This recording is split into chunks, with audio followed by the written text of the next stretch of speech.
The Empire fleet moved through deep space like a dark ocean rising toward a quiet shore. And that shore was Earth, the blue world that had once sent traders and scientists and dreamers across the stars, but now stood silent behind a net of defense. Light's commanders of the Empire believed this silence meant weakness. They believed the humans had faded into myths. They spoke in calm halls about how easily they would add Sol to their map. They said the world would bow before the banners of the Empire, and their voices carried the same pride that had broken 1,000 smaller worlds. But before the invasion could begin, a signal appeared out of nowhere. It did not come through radio waves or light pulses. It simply arrived inside every ship, as if whispered by the stars themselves, a voice that sounded human yet older, calmer, steadier than any machine could make it. Said, "This is Earth. We know your path. We know your plan. You have marked our home as your next conquest. But that is a mistake. You cannot afford." The voice spoke without anger. It spoke with certainty. It said, "We are the Starborn.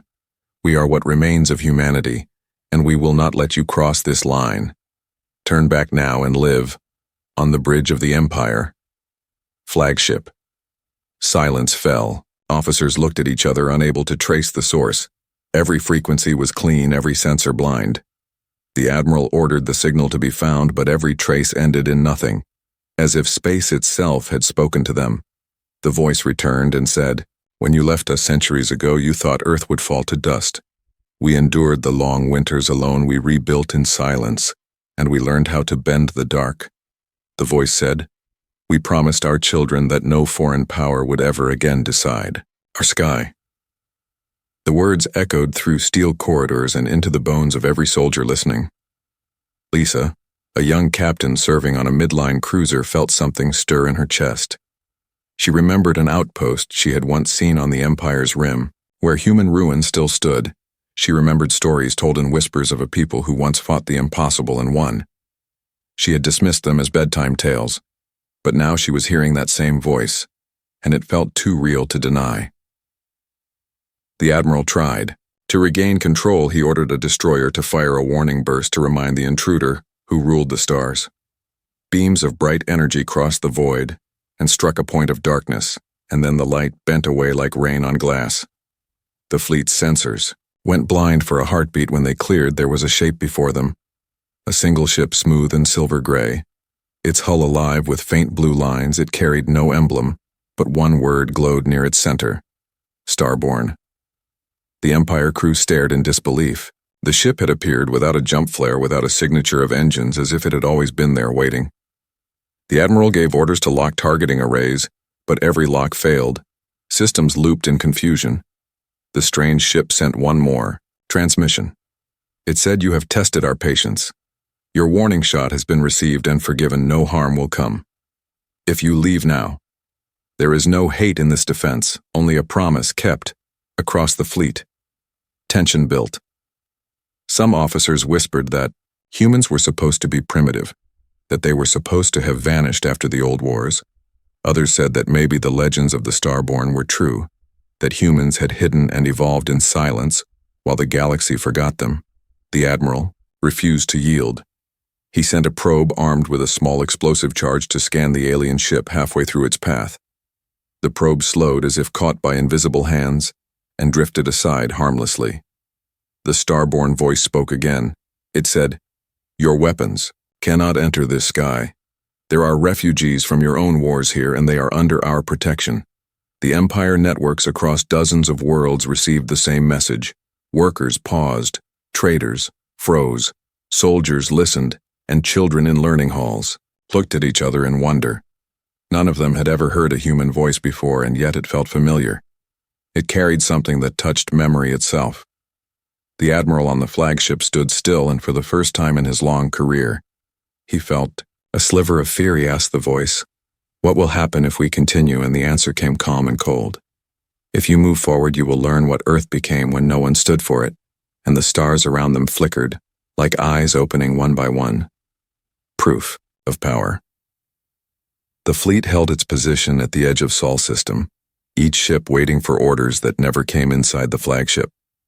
The Admiral stood with his hands behind his back, staring at the endless screen of stars that showed no movement, and Yet something in the dark had changed. The sensors whispered false readings, the scanners looped without end. The rhythm of normal space itself seemed bent around the silent figure of the Starborn ship. He wanted to believe it was a trick, but deep down his instincts told him that something ancient and powerful was awake again. On the smaller cruiser, Lysa could feel the unease ripple through her crewmen and women who had conquered systems, stood frozen by the sound of one calm voice she heard. Whispers through the comms about the ghost fleet. The stories mothers told their children to keep them from wandering too far in the night sky. Legends of ships that moved without engines, of humans who could see across light years and speak through. Times she wanted to laugh, but her hands trembled. She had seen many wars, but nothing like this. Nothing that carried such quiet control. Then the darkness around them began to shift. Small flares appeared, not of explosions, but of formation movements. The scanners screamed alerts but could not count what was moving before them. Dozens, then hundreds of shapes slid from the black. Each one sleek and low, without signal lights or visible drives. They moved like living shadows, the fleet around Earth. The Starborn fleet had been waiting invisible inside the folds of space. The Admiral gave orders to ready weapons. But before they could lock targets, a ripple went through every ship of the Empire. Power dropped for a second. Lights dimmed, then returned.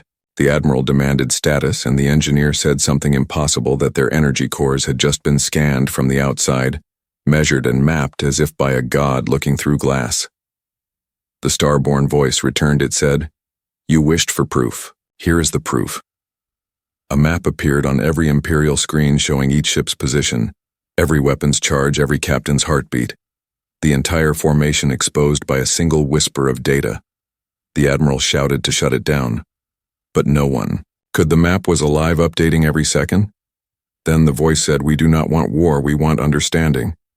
And still the Empire ships could not move. The custodian ship pulsed once, and every Imperial weapon system reset to standby, as if the ships themselves had chosen peace over pride. On one of the frigates, a pilot tried to fire manually, but his console refused. The circuit closed itself. The trigger froze. The voice spoke again and said, "No one will die tonight unless you make it so." The pilot dropped his head and whispered that he believed the stories now around him. Others felt the same. They were warriors, but they had never faced something that refused to fight them. The young Captain Lysa turned toward her officer and asked quietly, "What if they are right? What if we are the ones who crossed the wrong line?" The Admiral refused to listen. He ordered the heavy cruisers forward. Their engines flared bright blue as they accelerated toward the Starborn line. The humans did not move. Their ships stayed still like statues. The first volley of missiles crossed the void fast and hot, and then vanished, mid-flight, erased by a shimmer of bending light. Where the missiles should have been, there was nothing. No explosion. No trace. The fleet watched in disbelief. The Admiral's voice cracked when he demanded to know where they went. The answer came seconds later as every Imperial ship received a returning signal. Not of destruction, but of data.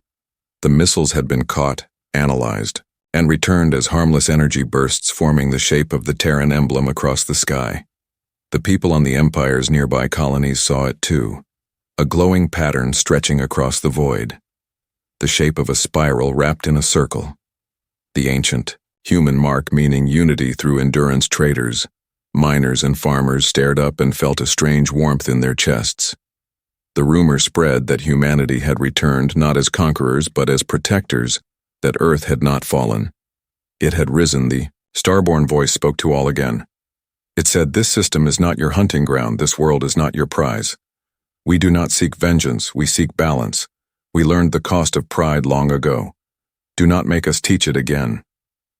The words reached beyond the fleet into the Empire's news nets, where civilians recorded them and sent them across millions of screens. The Empire High Council, watching from their own safe world, fell silent. None of their weapons or codes could break into the Starborn signal. It was pure. It was everywhere. Back on the flagship, the Admiral clenched his fists and looked toward Earth. A blue light shimmered at the edge of the atmosphere like a curtain slowly parting behind it. Something vast began to move, not a ship, not a station. Something greater. A formation built into the orbit itself. Old Terran defense grids, reawakening beams of pale gold rising like dawn across the sky. It was beauty and terror. Combined, the Admiral whispered. This cannot be true, but it was real. Every light that came alive was a promise made centuries ago that Earth would never kneel again. Lisa stood by her viewing port and saw the light spreading from the planet up into the sky. She felt tears rise without knowing why. The voice came one last time and said, "We have shown you our power so that you may understand peace. Not fear. We will not pursue you if you turn away. The line has been drawn. Do not cross it again." The Empire fleet drifted in silence. The stars burned cold and still, and the humans watched from their ancient home, calm as mountains, waiting to see if the galaxy had finally learned to listen. The debt and the oath. The days after the standoff at Sol were heavy with silence. No one in the Empire could speak without mentioning the Starborn, the mysterious humans who had appeared from nowhere to stop an invasion that was supposed to be easy news. Networks looped the transmission of the voice. From Earth, millions replayed the moment the missiles vanished mid-flight, as if swallowed by air. Scholars argued about how such power could exist, and priests whispered that perhaps the humans were no longer mere mortals, but something else entirely. The Empire's High Council gathered in secret halls to discuss what should be done next, while their people already began to lose faith in them. In one of those council chambers, a senator named Verrill spoke first. She had always believed that conquering Earth was a mistake. She warned the others that the Starborn had not attacked even when provoked, that restraint was not weakness. It was a sign of strength, but her words were drowned by the pride of generals who refused to accept humiliation. They said no one could possess such control without help from darker sources. They called it blasphemy against progress and demanded another show of power, yet none could say how to strike again when their fleets would not even obey firing commands. Every time the name Starborn appeared on their sensors, their ships hesitated, as if machines themselves were afraid. Far from the Empire's glittering capitals, there was a mining colony called Perillion 7, a forgotten rock where laborers lived. Under dust and silence, one of the workers. There was an old man who still kept a faded flag of blue and white in his quarters. He said his ancestors had been rescued long ago by humans when their ship had crashed on an icy moon during the old frontier. Wars. No one had believed him until the day the Starborn returned. Now the miners sat around him as he told the story again, his voice trembling with emotion. He said the humans had arrived without warning and saved everyone from certain death. He said they gave food, shared warmth, repaired the ship, and asked for nothing in return, only one promise. He said, "Remember the oath when the stars grow cold again?" The miners asked, "What oath?" And he answered in simple words, "The Starborn oath to rise. Only when the line is crossed and to never take what is not theirs." Across the Empire, fragments of similar tales began to surface. Merchants who spoke of old trade routes guided by Terran pilots, explorers who claimed they had once found ruins with carvings of humans helping alien settlers long before the Empire's maps were drawn. It became clear that the Starborn had not vanished. They had watched quietly, shaping worlds through unseen hands, and every time oppression grew near, they would disappear again, leaving behind stories that no one took seriously until now. On her cruiser, Lisa could not sleep. She replayed the transmission over and over in her mind. The voice from Earth had felt so calm, so human, yet it carried weight, like time itself. She wondered if they had really rebuilt from nothing after centuries of isolation, if their technology was born not from conquest, but from patience. She remembered the face of the Admiral, hardened with anger after the battle, and felt shame creep into her thoughts. She knew now that they were on the wrong side, that their empire stood on pillars of arrogance, built by those who never understood peace. Then came a new signal, this time, smaller, softer. A narrow band message addressed directly to every ship that had been part of the Sol blockade. It carried no threat, no command, only a request. It said, "Remember those who once fought beside you. Remember those who still wait for you at the edge of reason." A code followed attached to the message. It was an old Terran identifier marked Custodian's Oath. The Empire cryptographers broke it open and found within a record a message sent centuries ago from human explorers before their disappearance. It said, "We will not seek to rule the stars. We will guard them if we must. And when the darkness rises, we will light the way once more." The message spread like wildfire through the lower ranks. Soldiers who had grown tired of endless wars felt something stir deep inside, a memory that was not their own. A sense that somewhere in the chaos of galaxies there was still honor, somewhere justice still lived. Even the admiral on the flagship could not escape its pull. He stared out at the stars and whispered that maybe humanity had not survived through power but through faith and will. Meanwhile, on Earth, the Starborn Council gathered beneath the glass towers of the Custodian Citadel. Their leader, a woman named Arya, stood before them, her voice low but steady. She said, "The Empire will not stop. They will send spies, they will twist the story, but the line must hold." She turned to the assembly and raised her hand in a gesture older than the fleet itself, and they repeated the oath in unison: to protect without hate, to stand without conquest, to remember that mercy is not weakness, to rise only when called, and to return to the stars only when the line is crossed. In that moment, across the vast empire and beyond, a quiet understanding began to grow. The humans were not ghosts nor monsters. They were the living proof of what survival through pain could create. They were the balance between destruction and compassion. They were the promise that even when forgotten, humanity would never truly disappear. And as the night spread across Earth, the great Starborn fleet rested in silence, waiting for the next test, knowing that the oath once spoken could never be broken. The trap and the turning weeks passed after the message of the Starborn, and the Empire began to move again, this time. Slower, colder, more cautious on the surface, they pretended to seek peace, sending envoys and quiet transmissions filled with diplomacy. But behind the shadows, they were building a new plan. It was no longer about warships or weapons. It was about deception. They called it the silent trap. The idea was simple: to draw the Starborn away from Earth by using hostages and false cries for help. They would stage an invasion on a neutral world close enough to Sol that humanity could not ignore. And when the Starborn arrived to help, the Empire would strike with hidden fleets and crush them all in one move. In the Empire's War Council chamber, Admiral Saren stood over the holographic map, his eyes burned with sleepless pride. He could not forget the humiliation at Seoul, and he swore to make humanity pay. He said they hide behind peace, but peace is just a cage for those afraid to fight. His officers nodded, though their hearts were uneasy. They all remembered how easily their weapons had failed, but none dared to speak it aloud. Pride was louder than reason, and pride had always been the Empire's fuel. The chosen world was Talaris 4, a small colony of mixed races, mostly miners and traders with no army to protect. Saren ordered his agents to plant evidence that the Starborn had attacked an Empire convoy near the colony. The news spread fast across the networks. Civilians began to protest, demanding that their leaders punish Earth for the crime that humanity denied. Lysa, who had been reassigned to the same fleet, listened to these reports with disbelief. She had seen the truth, she had heard the voice that spoke without hate, and she knew the Starborn would never harm innocents. Still, her orders were clear. She was to lead the second line when the operation began, on Talaris 4. The people saw the Empire ships arrive first. They were told they were being evacuated for safety, but the soldiers began taking hostages, claiming they were witnesses. The screams of families filled the air, while the Empire recorded every second for the message they would soon broadcast as proof. The plan was cruel and precise. Within 2 days, the call for help was sent. It echoed across the stars on open channels.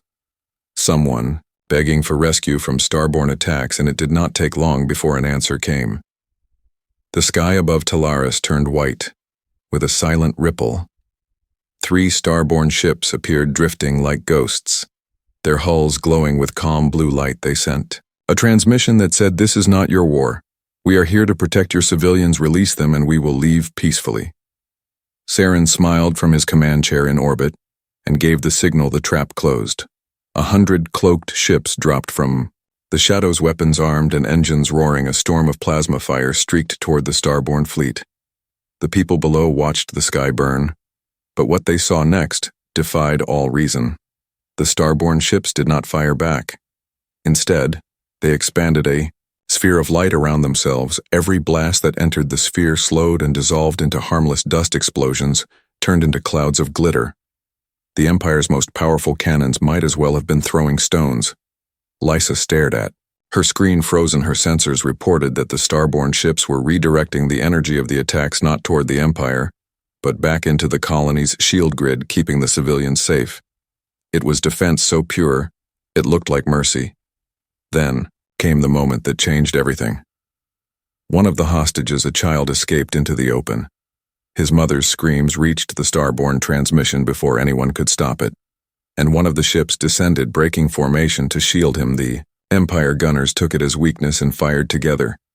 The light hit the ship full force, and for the first time a Starborn vessel shuddered, then steadied. The child lived. The ship dimmed but stood. The other two moved beside it, forming a wall of blue light over the colony. The people below fell to their knees, whispering prayers none of them had believed in before. Inside the flagship, Saren shouted for another volley, but his officers hesitated. He turned to Lysa, demanding obedience, but she stood silent, her hands shaking. She finally spoke and said, "They are protecting us, not fighting us, sir. Look at what we have become." Saren ordered her arrested, but the guards did not move. Some lowered their eyes. The bridge was filled with a strange silence, like the air before a storm. The screens flickered again. The Starborn voice returned. It said, "You built this trap to destroy us, yet all you have destroyed is your own honor. You brought war to a place that asked for peace. You took hostages of your own kind, and you still call it strategy." Across the Empire, fleets and worlds received the same broadcast. The Starborn had recorded everything: the false evidence, the screams, the betrayal it played in every corner of the Empire. The lie of the trap shattered within hours. People filled the streets, demanding an end to the madness and calling for Saren's resignation. The Admiral stood staring at the empty space where the Starborn ships had been moments ago, because they were gone, vanished without a flare, without sound, only the light of their shields lingering above Talaris like a soft dawn. Lysa watched that light fade. With tears in her eyes, she knew something had changed forever. Not just in her, but across the galaxy. The Starborn had turned the trap into a mirror, and made the Empire see its own reflection, and somewhere deep in her heart, she felt that this was only the beginning of something larger, something that would decide the fate of every world that still believed fear was stronger than mercy, fire without hate. The Empire was breaking apart piece by piece. The trap at Talaris had become a wound that refused to heal. Every citizen had seen the truth with their own eyes. The lies of their leaders burned away under the calm light of the Starborn ships. Rebellions rose on border worlds. Soldiers refused to obey cruel orders, and trade routes went silent in protest. The High Council issued speeches about unity, but no one listened anymore. They had seen what real unity looked like, and it was not made of fear. It was made of courage and compassion. Admiral Saren was stripped of command and vanished into exile, yet the Empire refused to admit defeat. They named a new commander, Grand Marshal Vorthan, a man known for his iron will. He promised to crush the Starborn once and for all. He said that mercy was a disease that weakened civilizations. He called the humans an infection that spread disobedience across the stars under his rule. A new fleet was built, faster, stronger, but desperate at its core. Vorthan believed that if he could destroy even one Starborn ship, he could rebuild the Empire's pride. Lysa, now imprisoned for defying her superior, sat in a dark cell aboard a carrier near the front line. She spent her days replaying memories of Talaris, hearing again the Starborn voice saying, "We defend not to conquer, but to protect." She had thought those words were meant for the Empire, yet now she felt they were meant for her. She no longer wished to fight for flags. She wanted to fight for truth, and she swore that if she ever got another chance, she would stand on the right side of history. That chance came sooner than she expected. Alarms rang through the carrier corridors as the Empire fleet approached the border of Sol system again. The Starborn were waiting, but not in aggression. They broadcast open frequencies declaring safe passage for refugees from rebel worlds. The Starborn were offering shelter to those fleeing the Empire's war machines. They were using their fleets to ferry civilians, not soldiers. Vorthan saw it as weakness and gave the order to strike. The sky ignited as thousands of ships clashed between Jupiter's moons. The battle was unlike any war the galaxy had ever seen. The Starborn ships moved without sound, weaving between enemy fire. Their weapons were precise, clean, disabling engines rather than destroying hulls when an Empire ship lost power. A Starborn drone appeared to tow it safely away. They fought with discipline but also compassion. Even in the heart of chaos, their message was clear: they would Not kill unless forced to. Vorthan screamed across the command channel that such mercy was cowardice. But his voice was drowned by static as his own ships began to fall apart. On board one damaged destroyer, Lysa's cell door burst open as the ship shook violently. Smoke filled the hallway. A wounded guard stumbled in saying escape. Pod corridors were free. She helped him up instead of running alone. Together they moved through the chaos. She saw flashes of blue light outside the windows. Not explosions, but shields of the Starborn protecting nearby vessels. She whispered, "They are saving everyone, even us." The guard nodded weakly and said, "Maybe we chose the wrong side after all." Outside, in the vast dark, a Starborn flagship named Custodian Ardent led the defense. It shone with soft white fire, its hull carrying the same spiral symbol that had once been seen above Earth. Its commander, Aria, the same woman who had led the council on Earth, stood before a transparent display. She could see every Imperial ship, every wounded crew member. She gave orders not for vengeance but for balance. Target their power cores, but leave life support intact. Disable their drives and let them drift. No one dies unless they insist upon it. As the battle stretched into hours, something extraordinary happened. The Empire's second line refused to fire their weapons. Entire divisions powered down their cannons and sent surrender signals one after another. They broadcast a single message: "We will not fight those who protect the helpless." When Vorthan heard it, he roared in rage and ordered his flagship to charge straight into the Starborn line. He would rather die than yield. Aria saw his ship moving at impossible speed and opened a channel. She said, "Marshal, this battle can end without more death. Turn back and rebuild your honor." Vorthan shouted, "You speak of honor, but you hide behind mercy." She answered, "Mercy is not hiding. It is strength." And then his ship fired every weapon it had. The beams crossed space like a storm and hit the shields of the Custodian Ardent. The light expanded around the Starborn vessel, glowing brighter than any sun. Yet when it faded, the Starborn ship still stood untouched. Vorthan's own engines began to collapse under the strain. His crew begged him to stop, but he refused until the bridge cracked and the vacuum took him. When the battle finally ended, hundreds of Empire ships floated powerless across the void. But their crews were alive. The Starborn sent drones with supplies and medicine to them. And for the first time in galactic history, a victor offered help instead of chains. News of it spread faster than light. The image of Starborn medics treating Imperial soldiers was played on every screen across the Empire and beyond. Civilians cried when they saw it, realizing that humanity did not come back for revenge, but to remind the galaxy what it had forgotten. Lysa escaped in a pod that was picked up by a Starborn recovery vessel. When she stepped aboard, she felt a strange calm. She expected suspicion, but instead a young officer smiled and said, "Welcome home."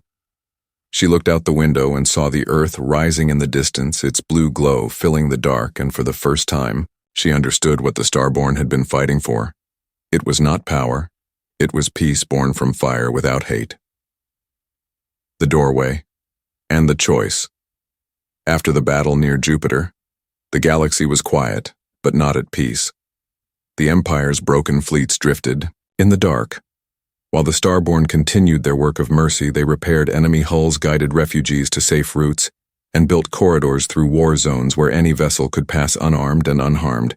They called it the Doorway, a vast, invisible path that stretched from Mars' orbit to the outer colonies, lined with protective beacons and automatic relays that kept pirates and soldiers away. It was a corridor of light through a sea of ruins, and for many across the stars it became a symbol of hope. Within weeks, thousands of ships followed the doorway to safety: merchant craft, rebel transports, and even small Empire vessels filled with deserters, all passed through under Starborn protection. The humans never asked for tribute, never demanded allegiance. They only said one thing to every traveler: peace is earned by the brave, not granted by the strong. For a while it seemed that the galaxy might finally learn what that meant. But deep inside the Empire's core worlds, the old hunger for power still burned. Grand Marshal Vorthan's death had left a vacuum, and in its shadow, a group of counselors began plotting a final strike. They were tired of humiliation, tired of the whispers that the Empire had lost to compassion. They believed the only way to restore order was through one decisive blow against Earth itself. They called their plan the Cleansing. It would use the Empire's most forbidden weapon, a sunbreaker, an ancient device capable of turning an entire planet into ash. They argued that even if the humans were merciful, they could not be allowed to stand as an example of defiance. They must be erased before their message spread further. Lisa, now a guest aboard the Starborn ship, Ardent had begun to understand their ways. She saw how they trained. Not in drills of destruction, but in exercises of patience. Every cadet learned to listen before speaking, to rebuild before commanding. They studied philosophy alongside physics, and every weapon was treated as a tool. Of last resort, she had joined their ranks not as a soldier, but as a witness. She spent her days walking through the ship's gardens where trees grew under artificial skies, their roots floating in clear water. She would often speak with Commander Arya about the past, about what humanity had learned during their centuries of silence. Arya told her once that the Starborn's strength did not come from technology. It came from loss, she said. When the old Earth burned in the wars of arrogance, we learned that survival without compassion is no victory at all. We rebuilt not to conquer, but to understand. Every weapon we make carries the memory of those we lost. That is why we do not use them unless we must. Lisa listened in awe and asked, what happens when mercy fails? Arya answered, then mercy must be defended with everything we have. One evening, as the doorway shone across the system, a transmission reached the Ardent. It came from a hidden Starborn outpost near the edge of the Empire border. They had detected strange movements, a fleet forming in secret beyond the neutral zone-coded traffic, suggesting the activation of a sunbreaker. Arya called the Council immediately. Their voices calm but grave, she said, if they target Earth, there will be no chance to rebuild again. This is not just a battle for home. It is for the meaning of all we have done. The Council debated whether to strike first or wait. The oath said they should never fire unless the line was crossed. But if they waited and the weapon fired, it would be too late. Arya turned to Lisa and asked her what she thought. The young captain hesitated, then said, in the Empire, we believed strength meant control, but now I see it means choice.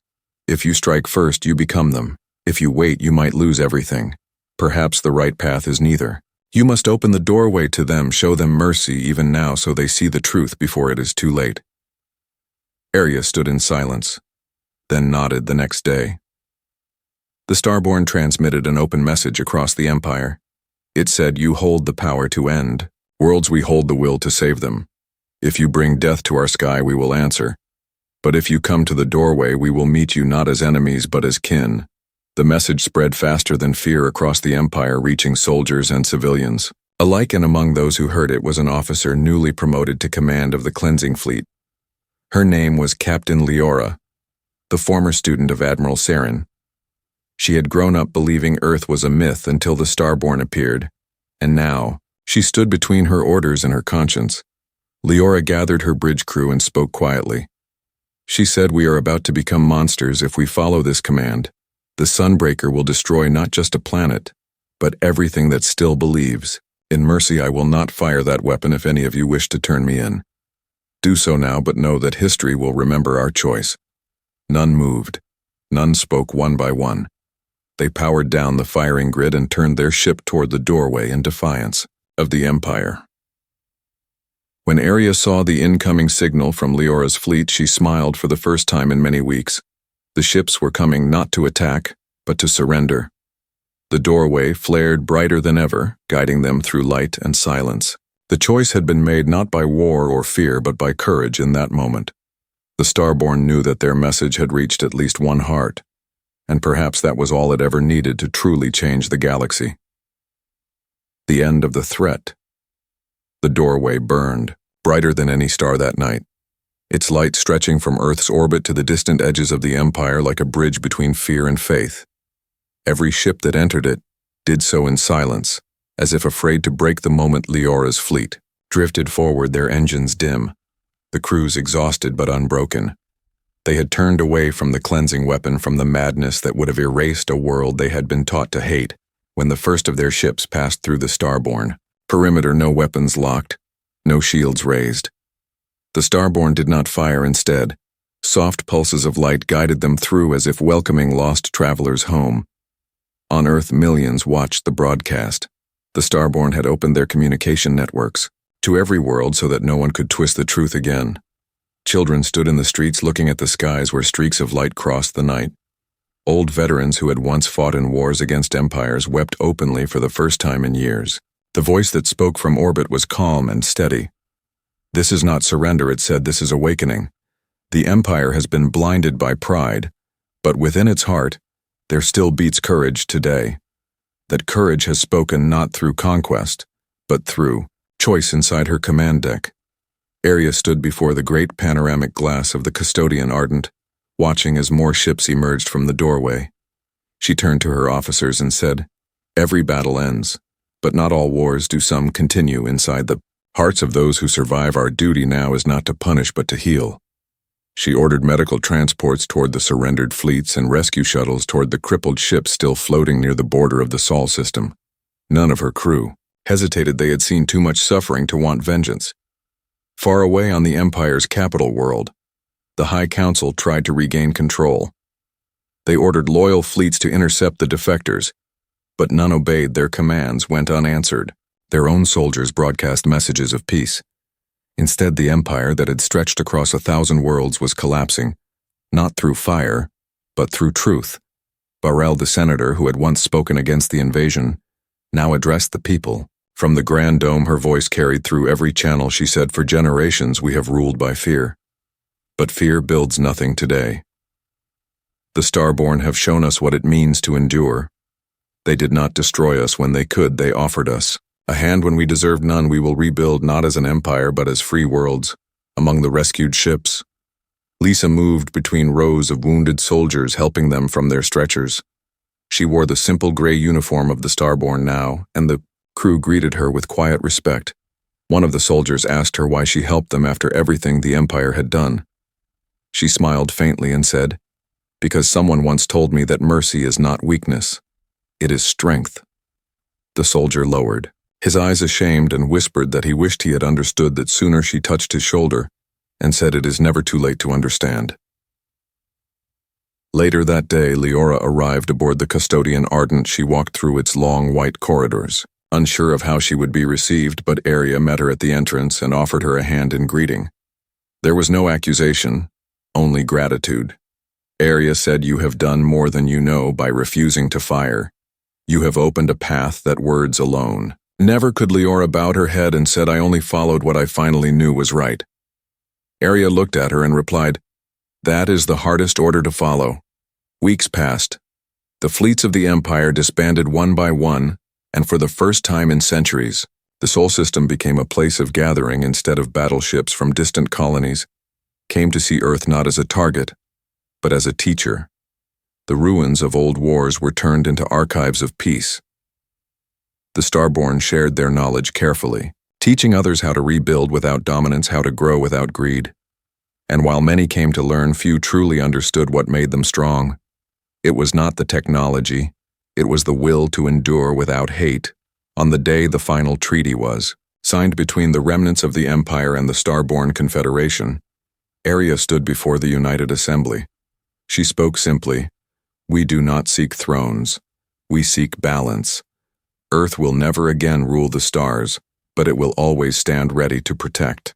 Then may every world remember that strength without compassion is only another kind of death, and may no one ever have to learn that lesson again through fire." When she finished, the crowd rose in silence, not to cheer but to honor what they had become witnesses of a new beginning. That night, Lisa stood on the surface of Earth for the first time, breathing the air of a planet she had once been ordered to destroy. She walked along the shore where the waves whispered against the sand, and above her the sky shimmered with the faint trails of departing ships. She could feel the hum of the Starborn lattice beneath her feet, the same network that had defended the planet and now guided travelers across the stars.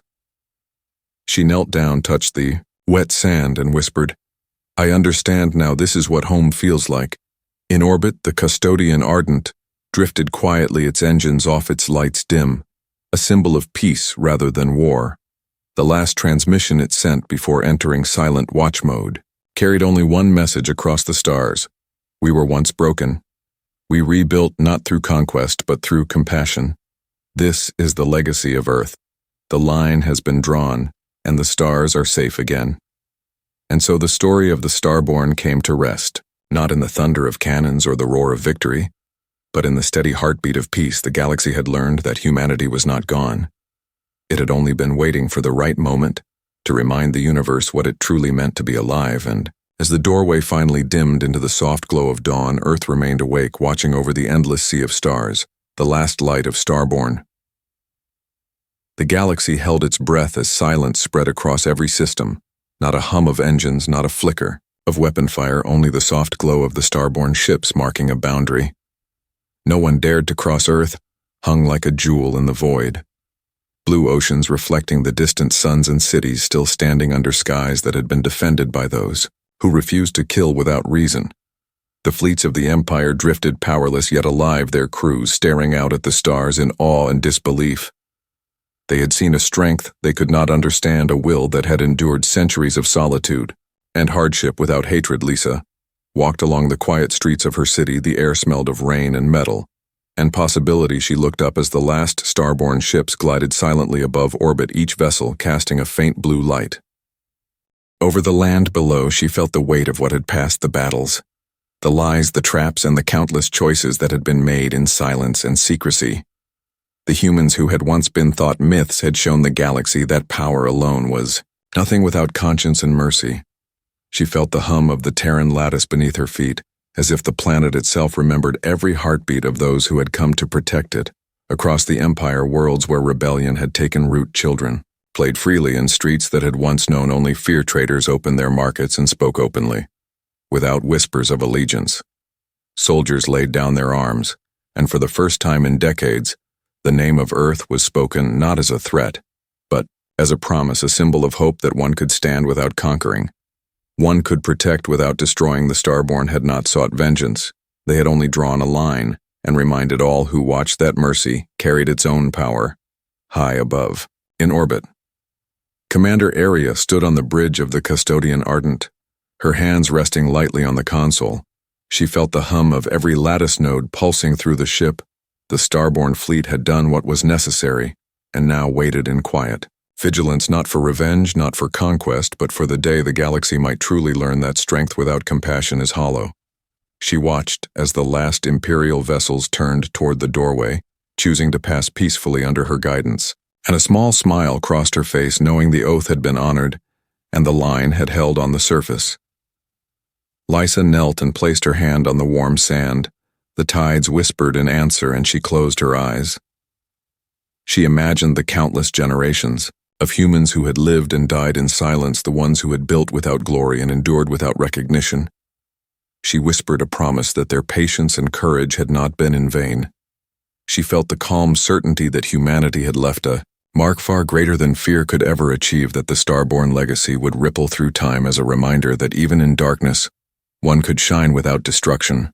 From the farthest reaches of space, the stars seemed to lean closer, the light from distant suns reflecting off the lattices of the Starborn fleet, forming a network of protection and guidance. It was a quiet message to all who lived and all who would come after, a simple truth drawn in the sky that every world mattered. Every life could be spared if the will to endure and protect was stronger than the desire to conquer. The galaxy had learned that peace is earned not by fear but by courage, in restraint and wisdom and choice. And so the Starborn faded into legend once more, not hidden by shadows but remembered in every life they had touched. The doorway remained open, a promise across the void, a path of hope for all who needed it. The humans who had risen from myth to guardianship had left behind not ashes but light, a signal that humanity was more than survival. It was a force that shaped the stars with patience and heart, and the galaxy, for the first time in eons, felt the true meaning of strength, the end